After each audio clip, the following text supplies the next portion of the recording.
Kapansin-pansin ang naging pag-uusap ng TV host na si Willie Revillame at ng athlete turned broadcaster na si Gretchen Hu sa seryosong usapan, Willie Revillame Faces the Journos na napanood sa TV5.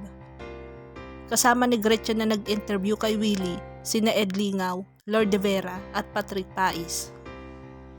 Pinaunlakan ni Willie ang imbitasyong bumisita at magpa-interview siya sa 4 na host ng seryosong usapan dahil nagbalik na siya sa telebisyon at mapapanood ang kanyang bagong game at public service program sa TV5, ang Will to Win. Marami ang nanibago dahil sa mga tanong at reaksyon ni Gretchen sa interaksyon nila ni Willie. Nang mapag-usapan ang personal na buhay ni Willie at ang pagiging binata nito, nagkomento si Gretchen.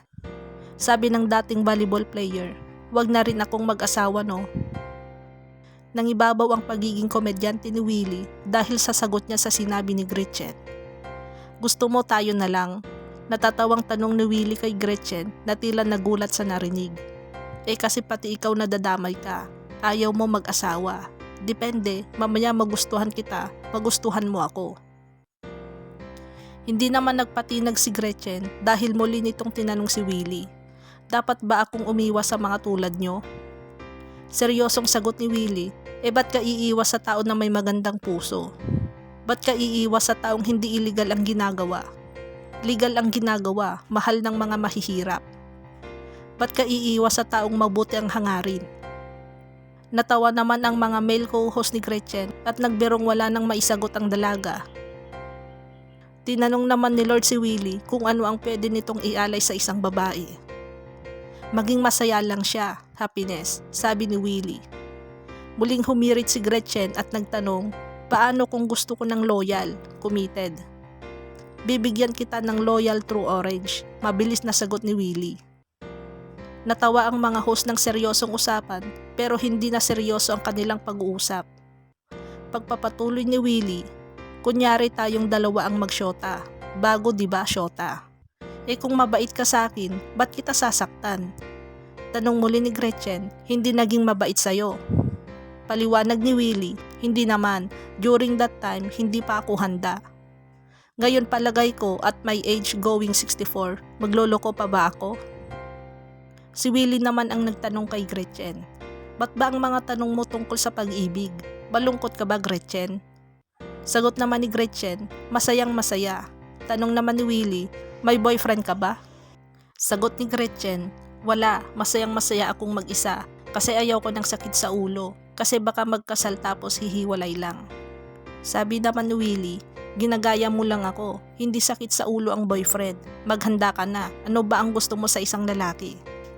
Sagot ni Gretchen, mas matangkad sa akin. Sabi naman ni Willie, physical ka pala kapag may abs, walang pera yan kasi laging nasa gym. Kapag may konting tiyan, maganda ang future mo dyan. Bago naganap ang pag-uusisa ni Gretchen sa personal na buhay ni Willie, humingi siya ng paumanhin dahil sa kanyang post noon. May confession ako, pasensya na. Meron akong post tungkol sa'yo noon, time ni Cory Aquino. Petition to us Willie Revillame, sabi ni Gretchen kasunod na matunog na tawa. Binasa ni Gretchen ang petisyon laban kay Willie noong August 3, 2009 dahil sa naging reaksyon ng Wawawi host habang ipinapakita sa telebisyon ang mga kaganapan sa araw ng libing ng dating Pangulo. Nakasaad dito, sa tingin nyo ba nararapat pa si Willie sa Wawawi pagkatapos ng napakarami niyang iskandalo? Nararapat ba siyang maging idolo ng kabataan ngayon? Kung sa tingin ninyo ay hindi, isayin ninyo ang petisyon na ito upang matanggal siya sa Wawawi.